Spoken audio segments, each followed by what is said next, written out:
Hey Derek, it's your pawpaw.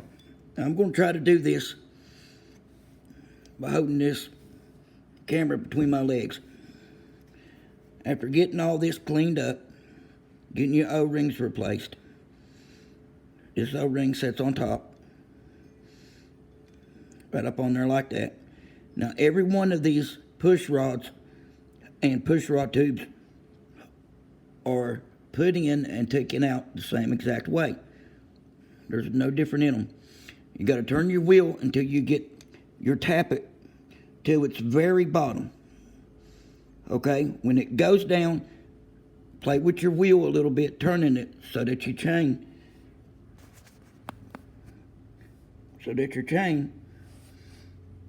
is moving that tapit up and down. But when it goes down and you're not seeing it move, that means it's right at its bottom lobe. Okay? When you do that, you get that in there, down there, just as far as you can get it. You take this and you slide it up in that hole. Normally, when you slide that up in there,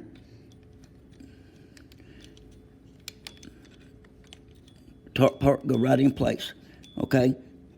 Stick your fingers in there and hold that. And screw your tapit all the way up against it, holding it. Hold it in place.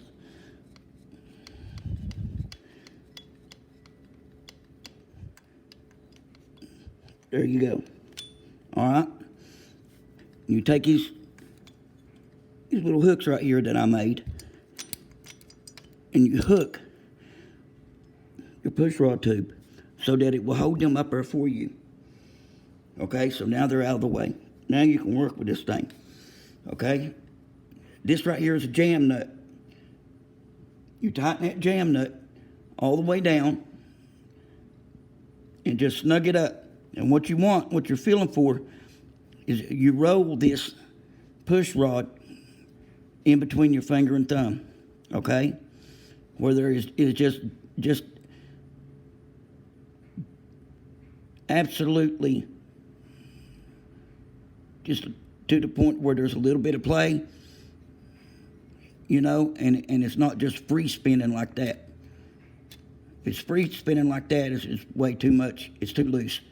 Okay, tighten it up a little bit. And what you're feeling for is just where you can turn it between your thumb and finger. Okay? And then you tighten your jam nut down, locking it into place. Then you move your back wheel back there so that your chain will turn the engine. And it'll move it up and down. You do that 3 or 4 times, and then you check it. And more than likely you'll have to go back and forth and play with that thing to get it just perfect. You don't want a lot of slack, and you don't want it tight. You don't want it to where there's resistance against turning it, because if you do, it'll bind up and probably bend your valves. These valves are so easy to bend, especially when they get hot, and this engine runs hot. It's a Sportster. It's an ironhead, 1000 ironhead, big house cat. I have replaced the cylinders, pistons, and rings, the head, valves, and all them works. Rocker box, rocker arms. Which I'll probably redo it again here, maybe in about a year. It keeps the top end real nice and tight. One day I'm going to have to do that transmission. That's going to be a job, and that'll probably be about 1,200 more videos of trying to show you how to do it in case you ever have to. Because I want you to be able to work on this bike. And I learned a long time ago, the more hands you have in your engine, the less it's going to run right. So if you learn to do it on your own, by yourself, take advice from other people, let people show you something, that's great, but don't let them turn the wrenches on your engine. You do that yourself.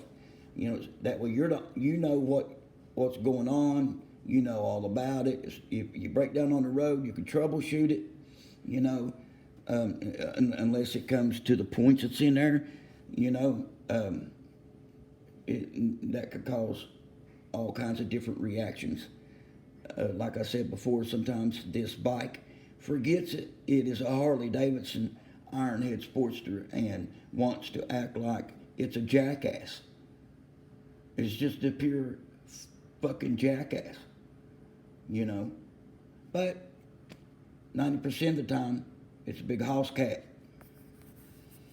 Okay, now that's how you put them push rods in and how you adjust them. Remember, you turn this all the way up against it, just get it snug, you know where you can turn it right there. Then you tighten your jam nut down. After you tighten your jam nut down, it makes sure that you can move that with your fingers, your thumb and finger. No gorilla action here, okay? No gorilla strength. Where you can just turn it, easy with your thumb and finger. If you do it like that and it spins, it's way too loose, okay? Tighten it up a little bit, turn your wheel, get that to moving up and down, then check it, okay? I love you, bub.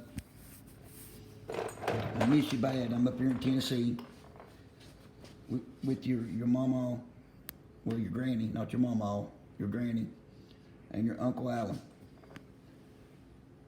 Love your mommy, okay? She's a good girl. See you later, bub. Bye.